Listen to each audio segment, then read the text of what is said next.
Hi, welcome to Jeff's 5 for October 1st, 2015. This week we're going to talk about a couple of shows that I've seen, some preparations for GayRomLit, plus Dancing with the Stars, and some more. So here we go.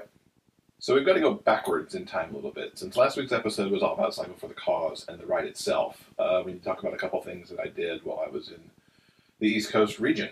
On the Monday night, I was in New York. I was able to take in the revival of Spring Awakening, which is the Deaf West Theater production. It was just amazing. It's one of the most powerful things I've ever seen on stage.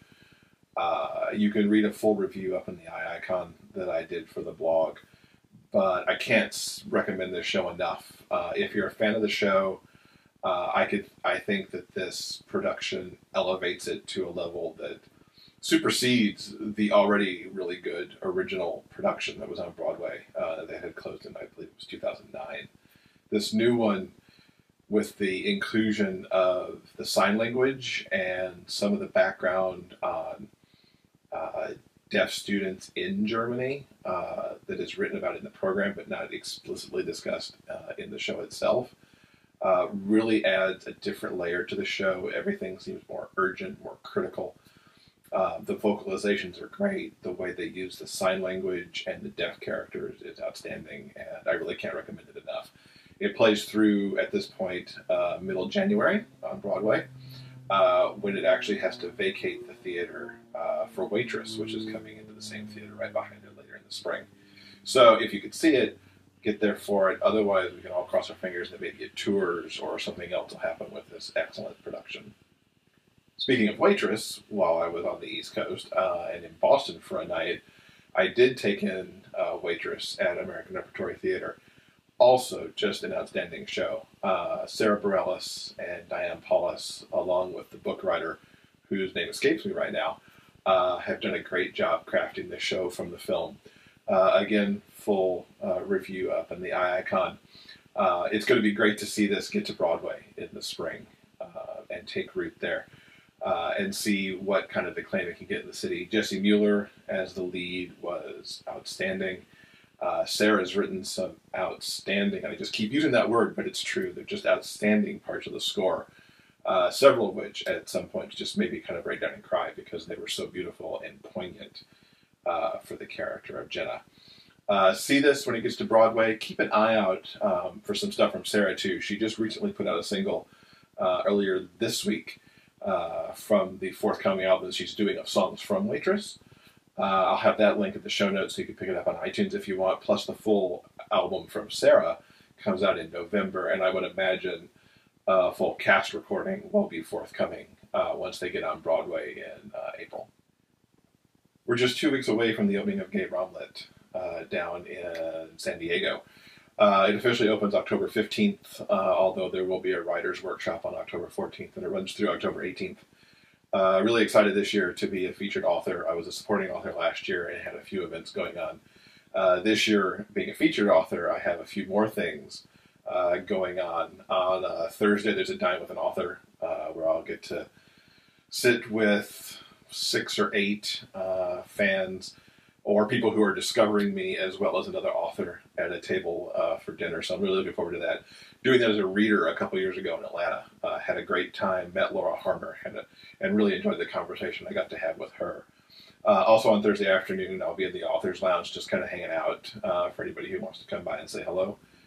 And then on Friday afternoon, I'll be doing a reading, most likely from Hat Trick 1, just to kind of introduce it for people who may not be familiar with the series at all. Got a lot of giveaways to do while I'm down there, plus there's the big author signing event on Saturday afternoon. So really looking forward to that trip, getting ready for it. This new shirt I kind of got for GayRomLit. It's purple, which is great because Spirit Day actually happens during the conference. I was kind of hoping to get the shirt before the bike ride is, since there's reference to being a rider and riding a bike, but that didn't happen. It got here when I got back, so I will wear it happily at GRL. If you're going, I look forward to seeing you. Make sure you stop by, find me, say hello. It's going to be a really great trip, so looking forward to that in a couple weeks. Dancing with the Stars started up while I was on the East Coast. How do I feel about season 21? Kind of mixed. I watched these episodes very quickly.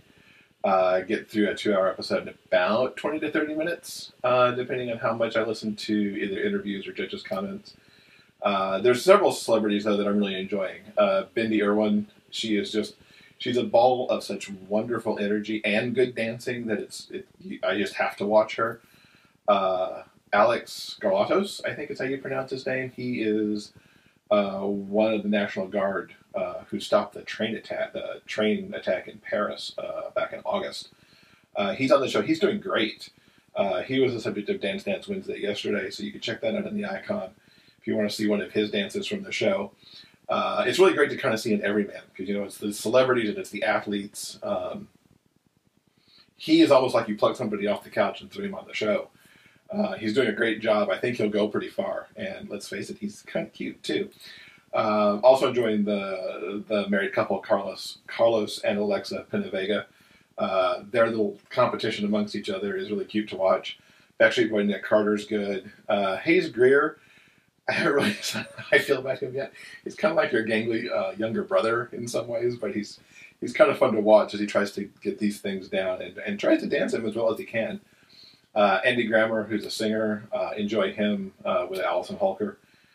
So yeah, I watch it quick because there's a whole set of celebrities who I don't really care to watch. But what I'm seeing from these folks is some pretty good dancing going on.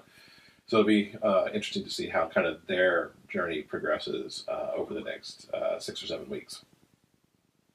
CBS's CSI had their series finale this past Sunday.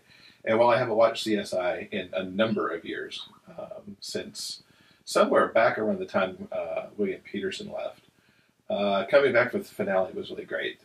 Peterson came back, Mark Helgenberger came back, the actor who plays Jim Brass was back. I believe I heard that he'd left the show and came back for the finale. Really great show, brought back Lady Heather from back in the early days, and that was quite enjoyable. I'm glad I watched it. It was a good wrap up, and I didn't feel like I'd missed out too much in the intervening years that I hadn't watched. And apparently Ted Danson's hopping over to CSI Cyber, which I enjoy watching too, so we'll see how that works out for the new season. But again, it was good to see CSI after 15 years going on such a high. And that does it for the 5 this week. Check below the video on YouTube or the blog for links to various things that I talked about.